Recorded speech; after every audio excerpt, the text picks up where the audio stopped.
I have already chatted about capitalist discourse within the context of Lacanian discourse theory as the four discourses, which can be found here on this channel. But I would like to reiterate again the structure of capitalist discourse because it's very relevant for modern days psyche. And the phenomena that arise these days, and particularly with the first videos that I'm about to publish on the use of large language models, which are also falling under the capitalist discourse. So it's useful to look into it again to refresh. So let us first, nice quote by Lacan, and it kind of sums up everything about capitalist discourse, doesn't it? What distinguishes that discourse, capitalist discourse, is the foreclosure of castration, foreclosure of lack. How? Let's see. Okay, first just let's review the elements of the discourse according to classic Lacanian theory, and then map out how capitalist discourse changes slightly this classic structure. Okay, so within the discourse we have four elements, which are truth, agent, other, product. By the way, discourse from Latin is to run from place to another, which emphasizes the dynamic structure of this form of social bond.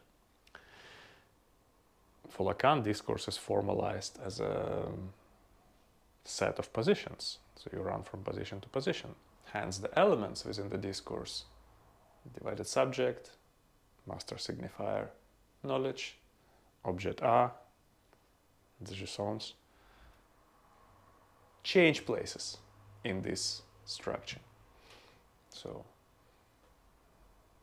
if we put them in this order, mapping them out on this structure, say barred subject or divided subject will be in the position of truth, master signifier will be in the position of agent, knowledge will be in the position of the other, and the surplus enjoyment will be in the position of product. We'll get master's discourse. One quoted turn of these elements, whereby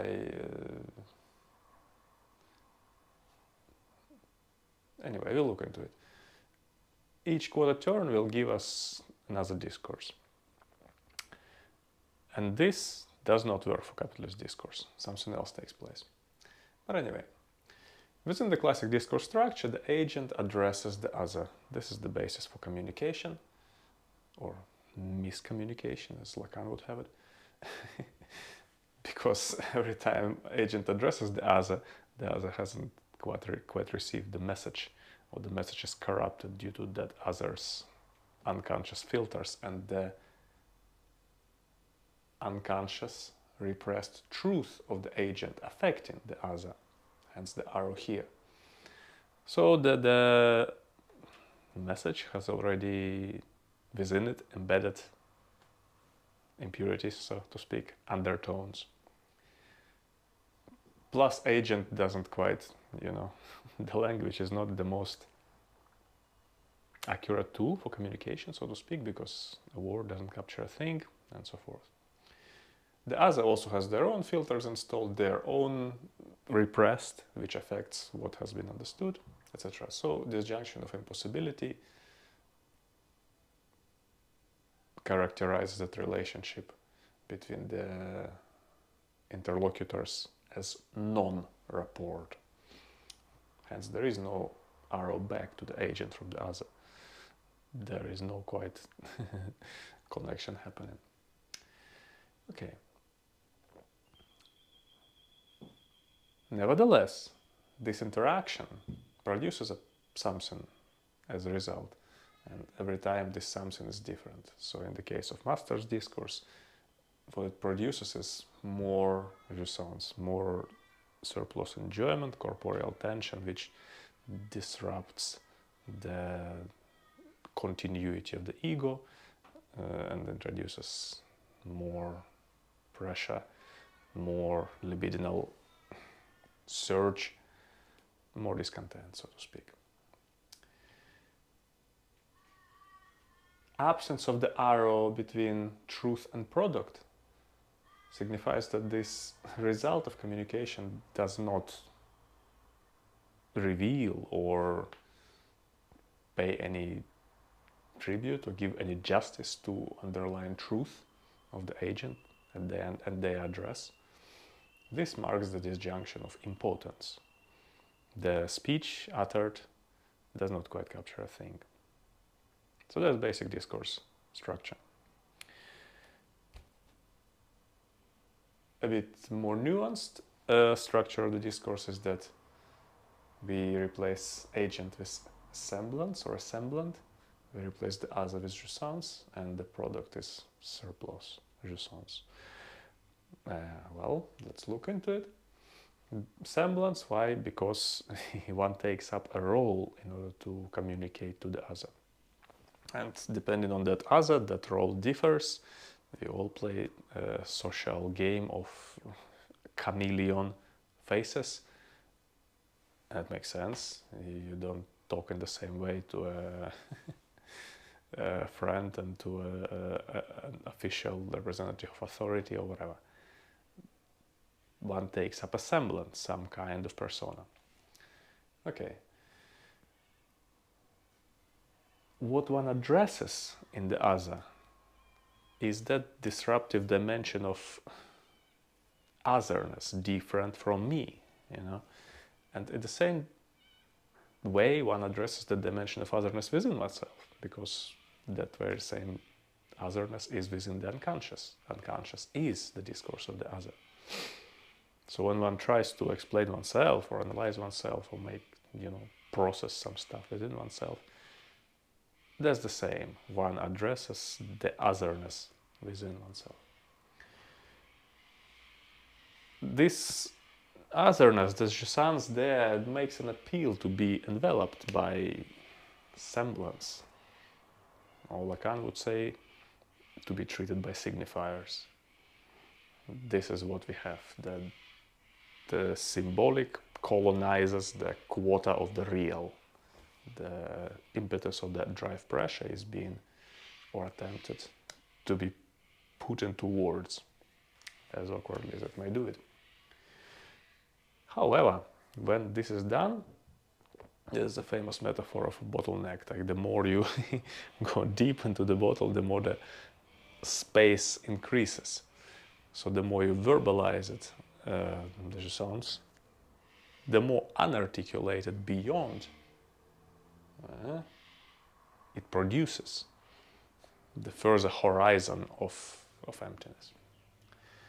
So we have the saying that the tension of the drive is impossible to formalize, impossible to be written. The sexual relationship as such is impossible to be written, and that non-rapport is the foundation for any discourse. It doesn't quite capture the thing, there is always arises surplus of enjoyment in one way or another, in the form of clear enjoyment, in the form of subjective division, in the form of knowledge for hysteric, well, in the form of master signifier for analytic discourse. Hence, that's why it is a bit exceptional. Okay. So, basic structure of the discourse done. Carry on. Now, what is capitalist discourse? As we already seen it, capitalist discourse is a mutant of master discourse. So here we have a master's discourse on the right. Divided subject is a hidden truth, which motivates the master's address. Master's address the other as supposed knower, or the one who possesses of knowledge in regards to master's dogmas, rules, legislation, policy and procedure, you name it. What it produces in the other, because other is being treated as an object, is more discontent, more upheaval, more libidinal pressure. Okay, now how capitalist discourse differs. First of all, the positions here are reversed. Yeah, in the position of agent is now a divided subject, not a confident master's address. In the position of truth is that very confident address, that very master signifier, that very solution, which is supposed to read a subject of the discontent. Then the address actually to the other does not happen. There is no arrow here. Instead, there is an address directly to the solution, the appeal to the master signifier, the master's discourse, which is, introjected by the capitalism. What it does? Well, it does is a very specific thing. It circumvents non-rapport. It forecloses non-rapport. Injunction of impossibility, which is depicted here in this arrow, is absent, yeah, since the agent's message is not aimed at the other. Yeah. Instead, it goes to the virtual, presumed, achievable mastery over discontent within the subjective division. So, this is what makes capitalist discourse run wheels. If we come back to the previous formula, yeah, that's what it does. Arrow here, then that hidden truth addresses the knowledge within the other, that in turn produces surplus enjoyment. Surplus enjoyment affects divided subject addresses master's knowledge again, and it carries on ad infinitum.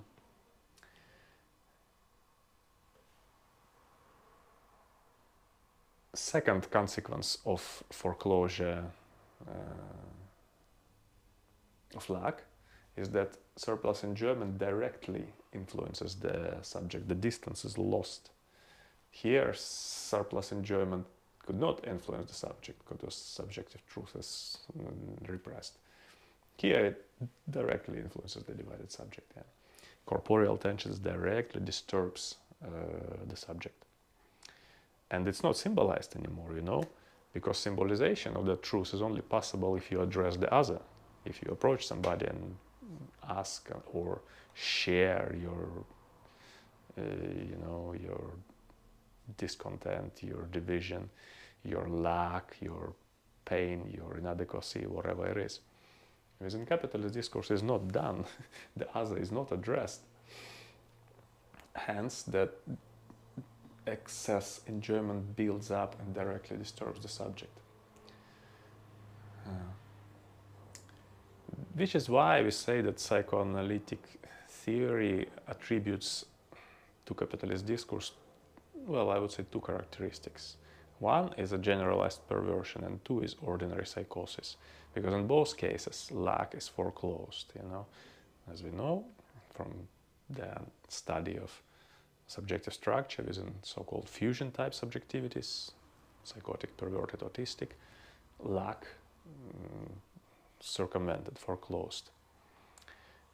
Same happens in the capitalist discourse. Instead, it professes that there is a phantasmatic fullness that is achievable via commodities, that the subjective division can be overcome.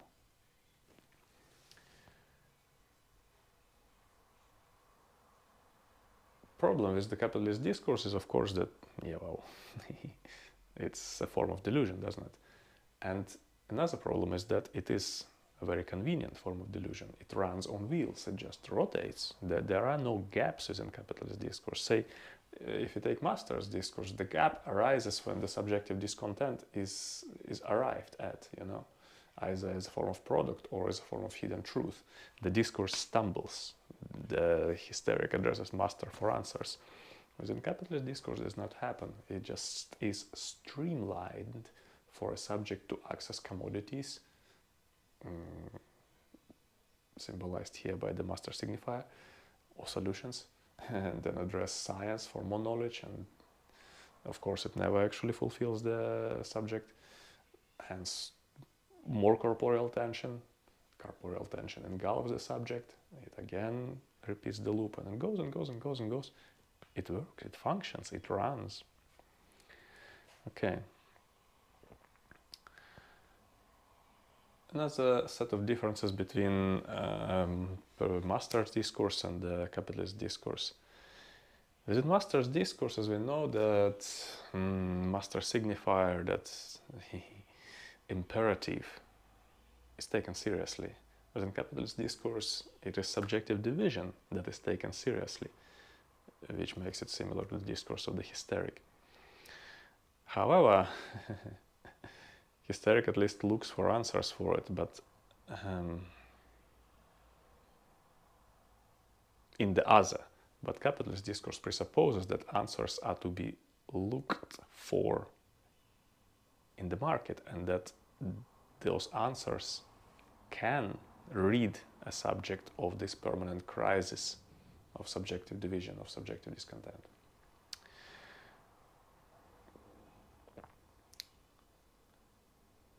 This is why there is no need for a link to the other. There is only a need to be linked to available commodities and services on the market. Okay, this is what introduces us to generalized perversion of capitalist discourse. As we know,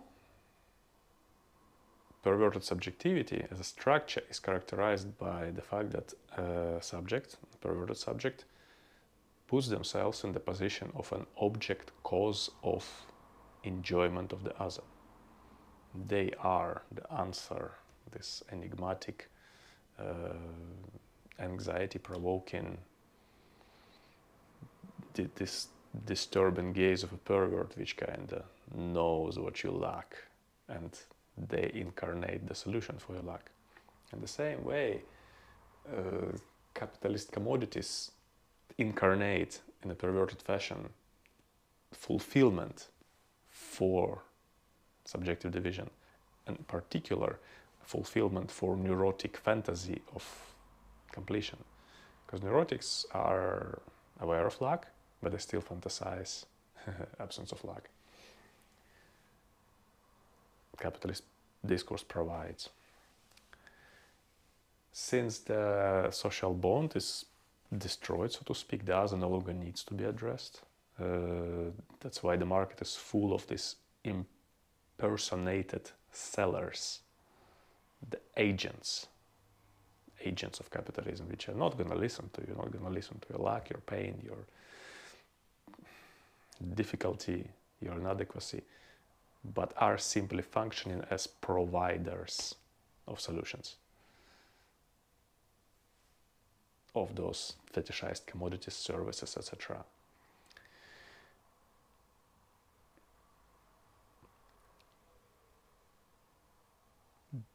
These agents of capitalism, they don't see your subjective division as structural, as the result of being a subject. They see it as accidental frustration which can be remedied by these particular commodities. In the same way as a pervert provides you with that perverted logic or perverted law which will rid you permanently of your subjective division, of your internal discontent and pressure and tension and inadequacy. There is a fantasy that persists within the capitalist discourse that there is a S1, a solution, a fetish, a commodity, a service, innovation for any kind of discontent, for any kind of subjective division. Okay, that much is clear. So what happens when there is no luck? Well, desire is stifled, because desire arises out of luck. No luck, where is there to arise for desire? So within capitalism, desire is exploited. It is treated as a demand which can be supplied. That's the market. Within subjective structure, desire is seen as unsatisfiable because signification creates more desire, creates more discontent. Within capitalism, it's seen as satisfiable because demand can be supplied. Experiences can be taken, achievements can be granted, or innermost wishes fulfilled. That's why capitalist master always seeks out to know your desire, much like Mephistopheles, I suppose. What do you want? Or what is your demand? So it can be supplied. So that's the place where this superego injunction to enjoy arises. Enjoy, satisfy desire via consumption. Do not treat it as non-specific, generic result of subjective division. Be specific about it. That's why within capitalism everybody is very keen to formalize, to put in the concrete terms one's desire. Because once that is done, there is a pathway. There's a pathway for either providing services or using services. And if you cannot find your desire, well, desire of the other will be imposed upon you. This is all very much done through the marketing, through celebrity placement, through glitter, the fetishization of services, advertising by fulfilled people, by people that seem to have no luck, at least in the moment when they advertise stuff. You take up their desire and you start thinking that once I obtain this quality, this experience, this service, this achievement, I will be desired by others as well. This is of course delusion. Now, another important linkage is that of capitalism and science, because two work hand in hand. Within Master's discourse, and there is this hand in hand working with the university discourse as well, because as we know from the discourse theory, what university discourse does, this is it on the right, it interjects the imperative of the dominant ideology and it then elaborates upon it through the knowledge which functions as an agent. Yeah. Here within capitalist discourse there is also a link between the imperative and the knowledge. This is the line along which the innovations are made, so that new kinds of solutions, products can be made available on the market, and divided subject could access those, provided that that subject believes that these commodities and services will solve the division.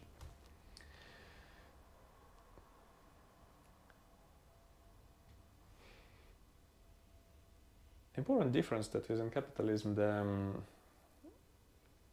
master signifier is not necessarily a set of dogmas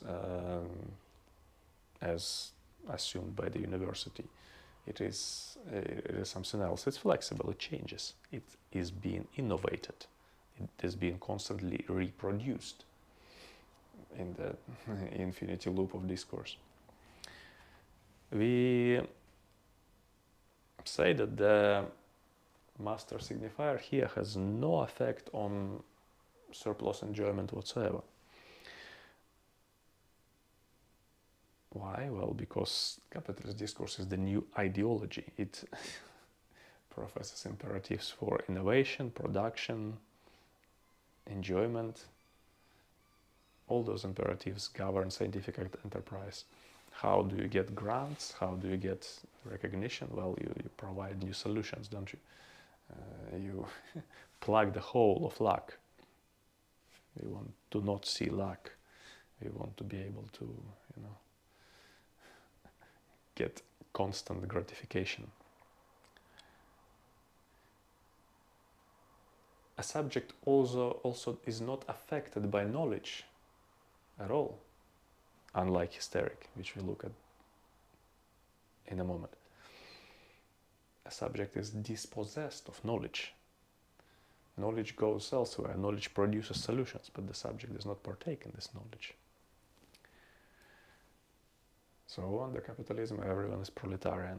And who is proletarian? He is someone who has abandoned the responsibility for the real, for the lack, for the unknowable, for suffering, for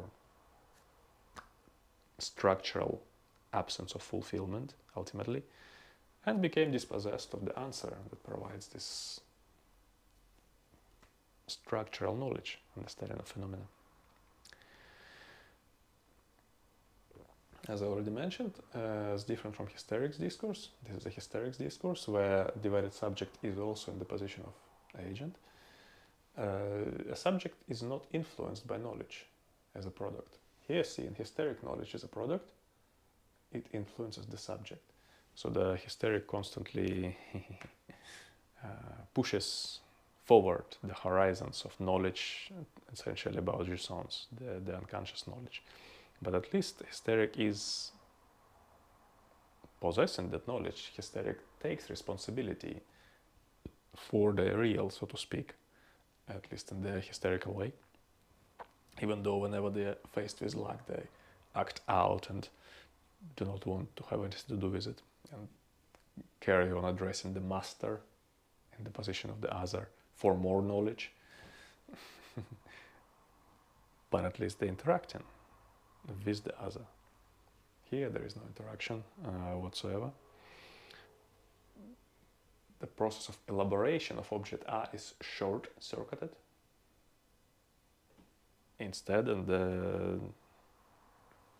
put on the railings of the fulfillment of demand.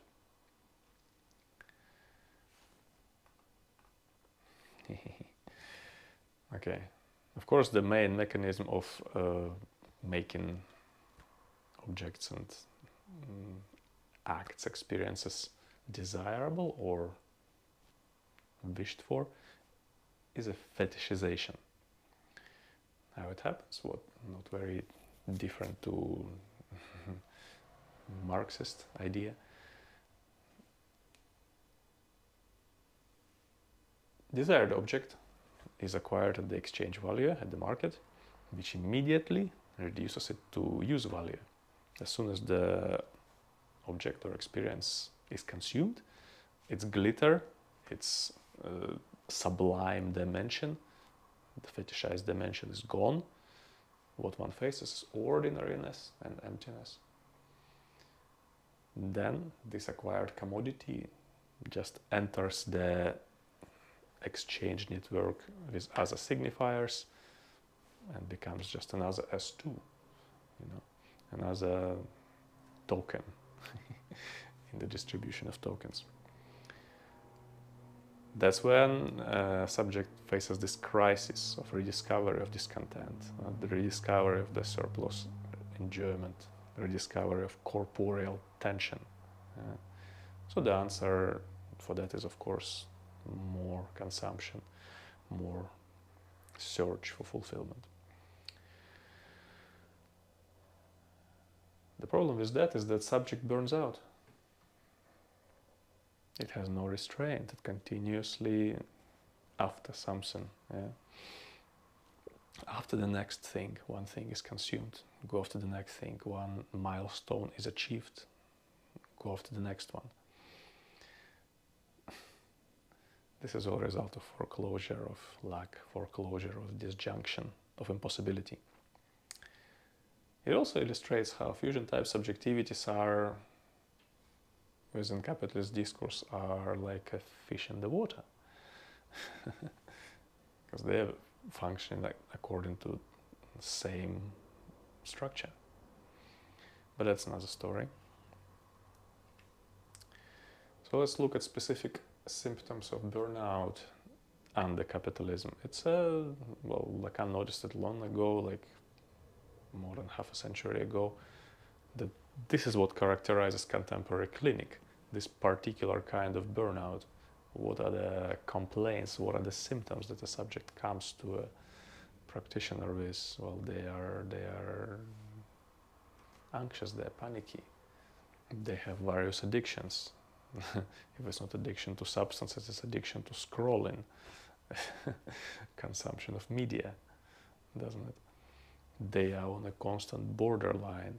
When what is borderline? It's a borderline between actual pathology and psychopathology. They're on the borderline of being invaded by this corporeal tension,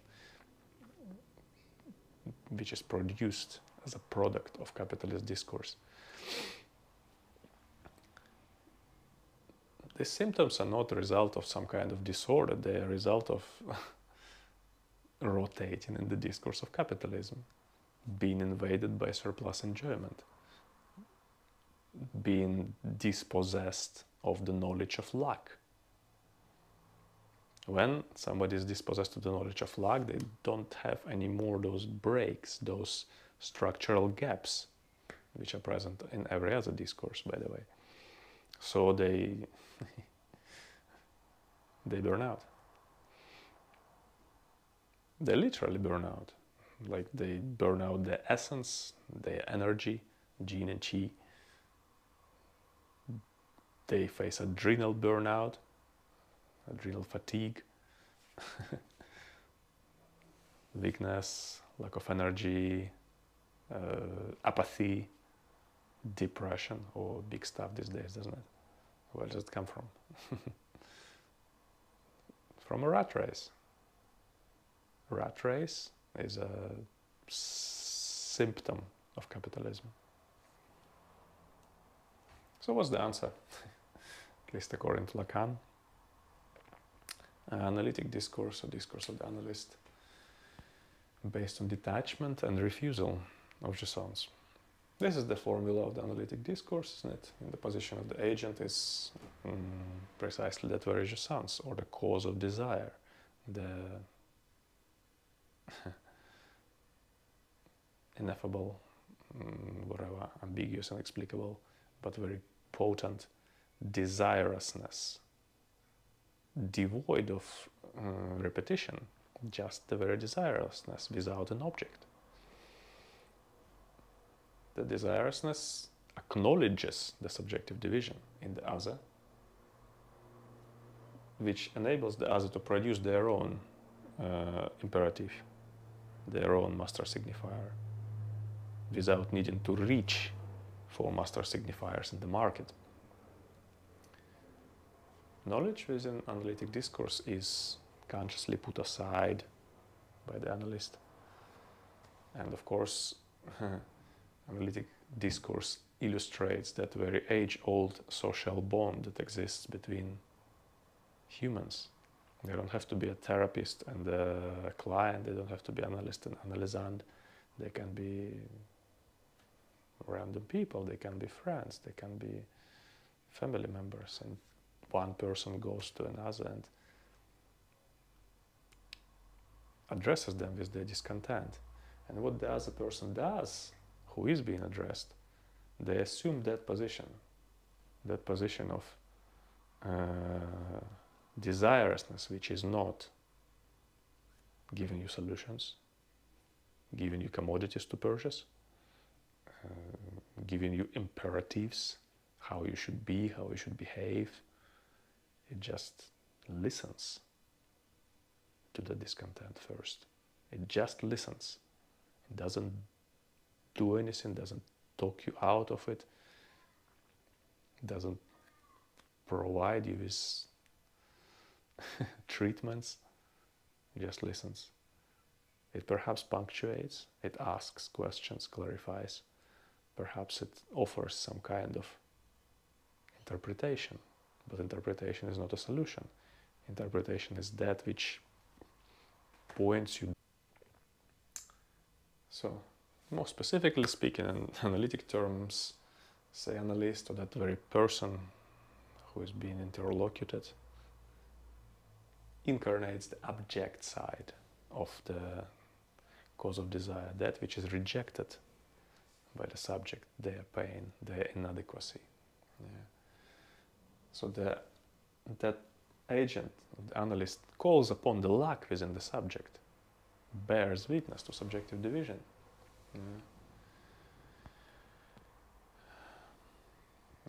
The analyst is not stirred by the corporeal tension, the libidinal surge. They are not to provide sublime solutions for libidinal surge. They are not a perverted master. They take into account the non-rapport, the communicative difficulty of human beings. You know, the disjunction of impossibility. They very well know that whatever they say back to somebody who speaks to them will not be received as intended. So they point towards something that is rejected by the person, because they pay attention.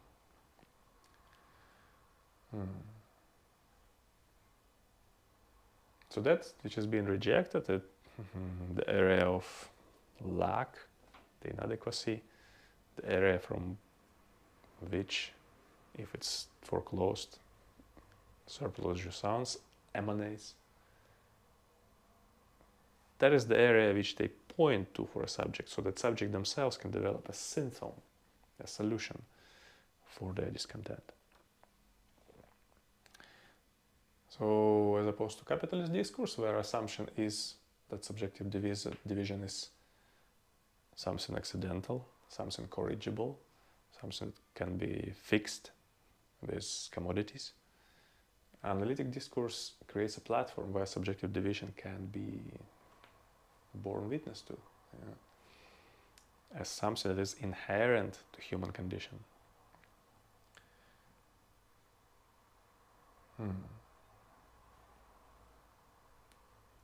Here, object A, the cause of desire, is installed as a guarantee of subjective division, not as a cause of those burnout symptoms, not the cause of anxiety-provoking surplus jouissance, the corporeal tension. Instead, it simply is seen as the cause of division, because as we know from the structure of subjectivity, that object A cannot be fully enveloped by discourse, never. It always comes with the remainder, and that remainder is what pushes the subject into being divided. And that division, that lack which stems from it, causes desire. So, by incarnating desires with themselves, a person who is being in the position of listener calls upon desire in the subject themselves.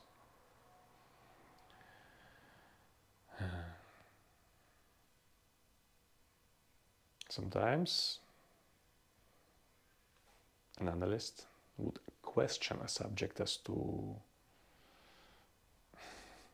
their search for solutions, their involvement in a rat race.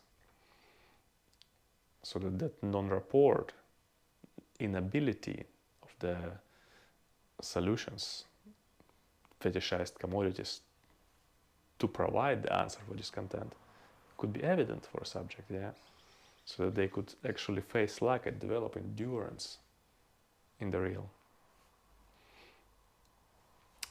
So, that I suppose sums it up.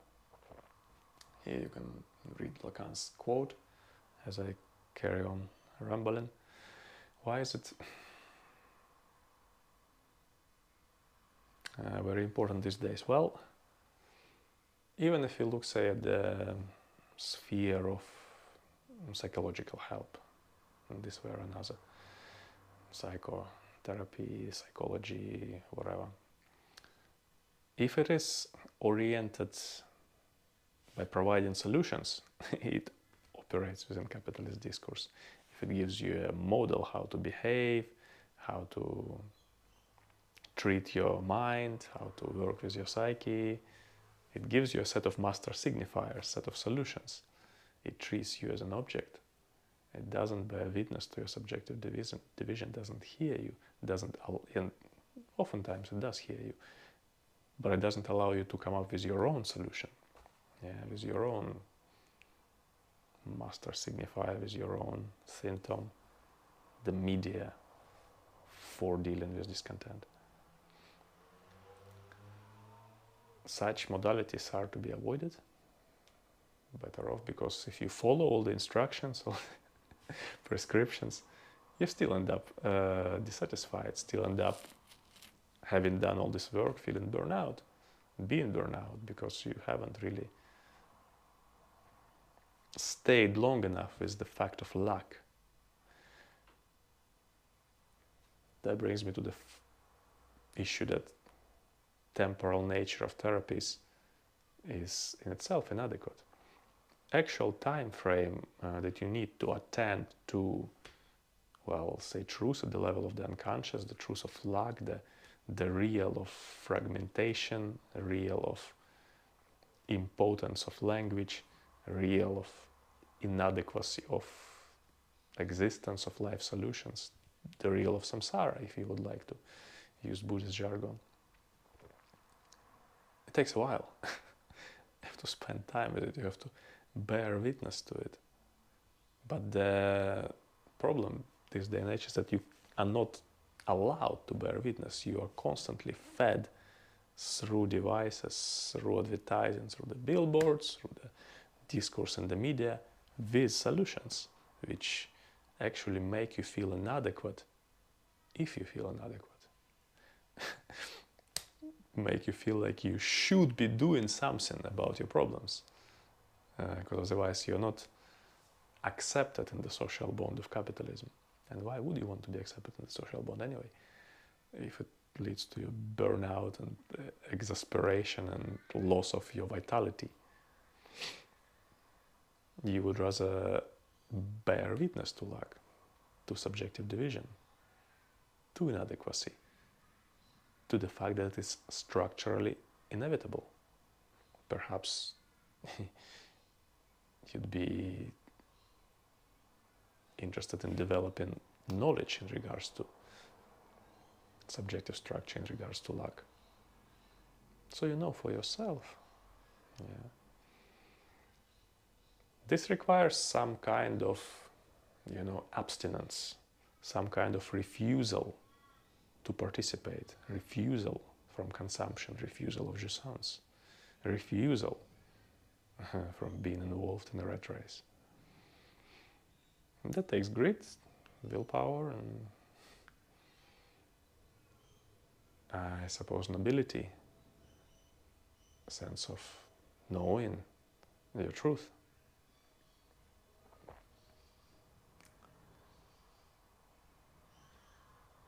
This in itself is a great prerequisite for spiritual practice.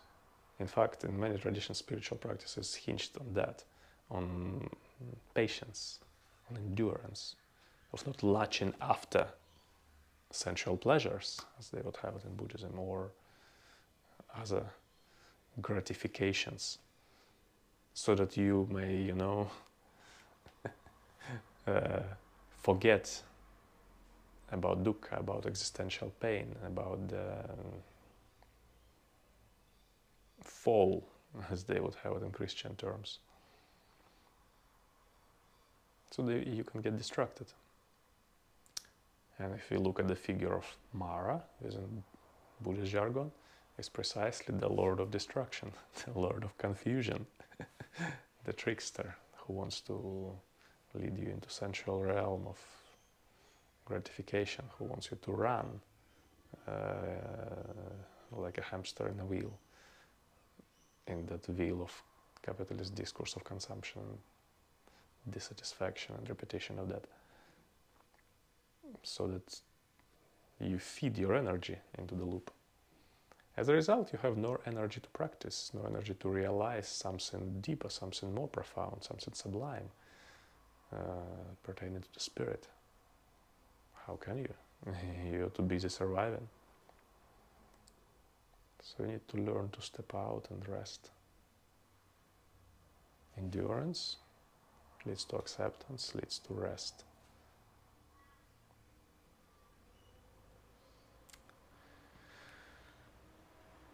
I guess that Lacan's quote illustrates very well how that position is quite unbearable for the society hinged on the wheels of capitalist discourse, because it has no use, so to speak. It's excluded. But it is included in the greater picture of humanity. Okay. Thank you.